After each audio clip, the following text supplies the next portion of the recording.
আপনার দিল জানে কে ভালো, আমাকে কারো এরকম ভাবে দালালি করতে হবে না। আপনার দিল দিমাগ দিয়ে খরচ করে আল্লাহর সাথে বোঝাপড়া করে, যেই দিমাগ দিয়েছেন আল্লাহ, যেই বিষয় আপনাকে সুস্থ রেখেছেন আল্লাহ, আপনাকে আল্লাহ পাগল বানান নাই, আপনাকে আল্লাহ সুস্থ বানিয়েছেন। সুস্থ দিমাগ দিয়ে বুদ্ধি দিয়ে চিন্তা করে আপনি যাকে দিবেন কেউ জানবে না, আল্লাহ কিন্তু জানবে কাকে দিয়েছেন। যদি ভালো কাউকে দেন বেঁচে গেলেন। मकबूल तो है, साज है, काबिल तो बहुत है, आईना के मानिंदे तुनी दिल तो बहुत है, आईना के मानिंदे तुनी दिल तो बहुत है। কতজন প্রার্থী হয় বাংলাদেশের স্বাধীনতার ইতিহাস থেকে এই পর্যন্ত প্রায় 55 বছর হয়ে গেছে। এত বছর সময়ের মধ্যে কতজন প্রার্থী হয়েছে, কতজনে কত মার্কা নিয়ে দাঁড়িয়েছে, কিন্তু বাংলাদেশের জনগণ সবাইকে কি করে নাই? কবুল করে নাই। সবাইকে ভোট দেয় নাই, অথবা কেউ জোর করে ভোট আত্মসাৎ করেছে। রাতের ভোট দিনে নিয়েছে, দিনের ভোট রাতে নিয়েছে। যা যা করেছে, কেউ কি ক্ষণস্থায়ী নাকি চিরস্থায়ী? কেউ কি চিরস্থায়ী? না না, সবাই ক্ষণস্থায়ী। চলে যেতে হবে। চলে যেতে চায় না এ মন, তবু চলে যেতে হয়। চলে যেতে চায় না এ মন, তবু চলে যেতে হয়। এই দুনিয়া থেকে কেউ যাইতে চায় না, এই দুনিয়াতে সবাই থাকতে চায়, কিন্তু আল্লাহর নাফরমানি বিদ্যমান। আল্লাহর নাফরমানি বিদ্যমান সকাল থেকে সন্ধ্যা, সন্ধ্যা থেকে সকাল। যতক্ষণ জাগ্রত আছি এই দুই ঠোঁটখানা কি বন্ধ আছে? নাই নাই, বন্ধ নাই। যার ব্যাপারে যেই সময় যেই জায়গা দিয়ে পারি একটু যদি খুশাইয়া না দিই ভালো লাগে না। দুইজনের মধ্যে ঝগড়া মেটানো তো দূরের কথা, ঝগড়া লাগানো ছাড়া আমাদের কাছে তৃপ্তি লাগে না। মজার মজা গরম পানি চা এরকম আমরা কি করি? পান করি।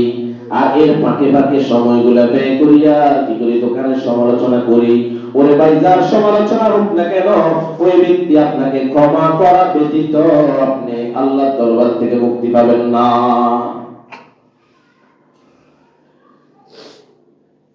এ কারণে আমাদেরকে দুনিয়ায় চলতে হলে অনেক কিছু ভেবে চিন্তে চলতে হবে। দুনিয়াতে কঠিন এক জিনিস, দুনিয়া মজার মজা। দুনিয়াতে যা কিছু করবেন শুধু মজাই লাগবে। দুর্নীতি যারা করে দুর্নীতিতে মজা পায়, যারা মানুষের রক্ত শোষণ করে রক্ত শোষণ করতে মজা পায়, যারা জুলুম করে জুলুম করতে মজা পায়, যারা জেনাবে বিচার করে জেনাবে বিচার করতে মজা পায়, যারা যে অন্যায় করে প্রত্যেকটা অন্যায়ের মধ্যে তার মধ্যে স্বাদ জাগে, তার মধ্যে মজা লাগে মজা। এবং যদি কেউ জান্নাতি হতে চায়, নামাজ পড়লেও তার কাছে মজা লাগে, রোজা রাখলেও তার কাছে মজা লাগে, তাসবিহ তাহলিল করলেও তার কাছে মজা লাগে। দুনিয়ার মজার এই মজার মধ্যে পার্থক্য আছে কিনা? পার্থক্য আছে রে ভাই। একটু চিন্তা করে দেখেন, ছিড়া যদি পানি দিয়ে ভিজায় তাও ভিজে, এটার মধ্যে একটা মজা আছে। আর যদি কোনো পাগল যদি প্রস্রাবের পানি দিয়ে ছিড়া ভিজায়, ওইটার মধ্যে একটা মজা আছে রে ভাই। দুই মজা কিন্তু এক না। একটা হলো গন্ধা ফসা, তার দিমাগের মধ্যে পাগলামি না উঠলে ওটা খাবে না, ওইটাতে ভিজাবে না। আর আরেকটার মধ্যে হলো আল্লাহ তাআলার দেওয়া ওই গভীর নলকূপ থেকে উঠা পানি, ওই পানি দিয়ে ভিজাইলেও মজা। দুই মজা দুই স্বাদ কি ভিন্ন নাকি এক?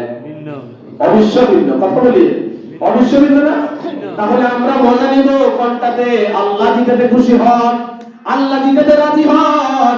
আমার মা যদি আমাকে দায়িত্ব দেয়, আমার যদি কোন উস্তাদ আমাকে দায়িত্ব দেয়, তুমি কি করো? ছিঁড়ে ভিজাও।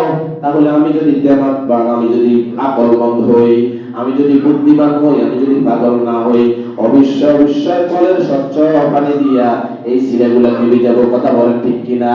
আর যদি আমার দেমাগের মধ্যে খারাপি থাকে, আমার দেমাগ যদি নষ্ট হয়ে যায়, আমি যদি পাগলের খাতায় নাম লেখাই, তাহলে আমি নষ্ট পানি দিয়ে ভিন্ন পানি দিয়ে এগুলোকে ভিজাইলেও কেউ নিষেধ করবে না। এটা হলো স্বাধীনতা। এখন আপনি চাইলে ভালো পানি দিয়েও ভিজাইতে পারেন, আপনি চাইলে খারাপ পানি দিয়েও ভিজাইতে পারেন। কোন পানি দিয়ে ছিঁড়ে ভিজাইবেন? ভালো পানি। কথা বলেন।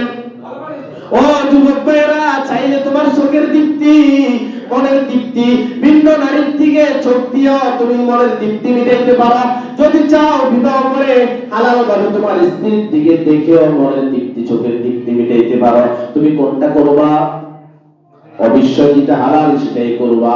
এরকম ভাবে যদি কেউ দুনিয়ার টাকা, হালাল টাকা, এই টাকাটা দুর্নীতির টাকা, টাকা হালাল টাকাও টাকা, দুর্নীতির টাকা দিয়েও ছেলে সন্তানদেরকে কিছু ক্রয় করে দেওয়া যায়। আপনার রক্তগামের কি করা শ্রমের টাকা দিয়ে আপনি কি করতে পারেন? ছেলে সন্তানের জন্য জামা কাপড় ক্রয় করতে পারেন। কোনটা আনন্দের আর কোনটা খারাপ?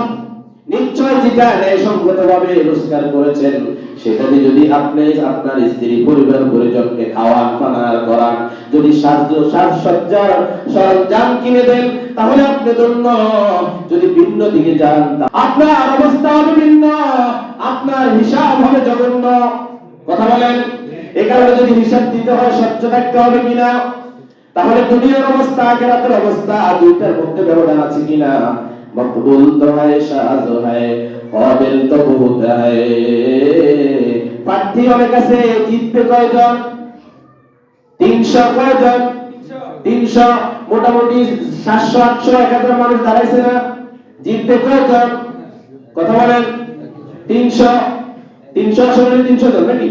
এই 300 মানুষই জিতবে, বাকিরা প্রতিদ্বন্দ্বিতা করছে। ঠিক সবাই যেরকম এখানে মাকবুল না, কেউ না কেউ পিছিয়ে পড়বে। আপনি যদি দৌড় প্রতিযোগিতা দেন, সবাই কিন্তু 1 নাম্বার হবে না, কেউ আগে যাবে, কেউ পিছিয়ে যাবে। কথা বলেন ঠিক কিনা?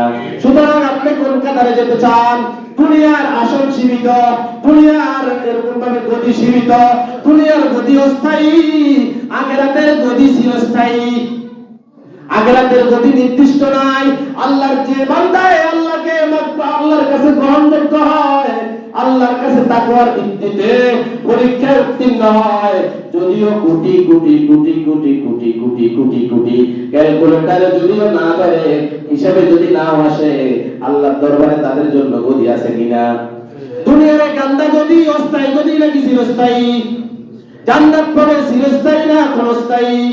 তাহলে চিরস্থায়ী জান্নাতের জন্য কি করেছেন?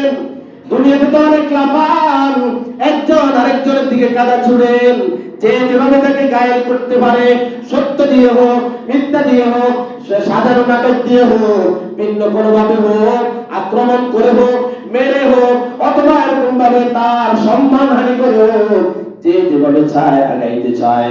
কিন্তু আল্লাহ বলেন, না না বান্দা, ইন্না আকরামাকুম ইনদাল্লাহি আতকাকুম, নিশ্চয় আমার নিকট সে বেশি উত্তম যে বেশি তাকওয়াবান। তাকওয়ার ভিত্তিতে, গ্রহণযোগ্যতার ভিত্তিতে, ন্যায় ও ইনসাফের ভিত্তিতে আপনার ভোটের আমানত দিতে হবে, নচেত এই বিদ্যাঙ্গুলের টিপসই হিসাব হবে। কথা বলেন ঠিক কিনা? আপনার দিল জানে কে ভালো, আমাকে কারো এরকম ভাবে দালালি করতে হবে না। আপনার দিল দেমাগ দিয়ে খরচ করে আল্লাহর সাথে বুঝাপড়া করে, যেই দেমাগ দিয়েছেন আল্লাহ, যেই বিষয় আপনাকে সুস্থ রেখেছেন আল্লাহ, আপনাকে আল্লাহ পাগল বানান নাই, আপনাকে আল্লাহ সুস্থ বানিয়েছেন।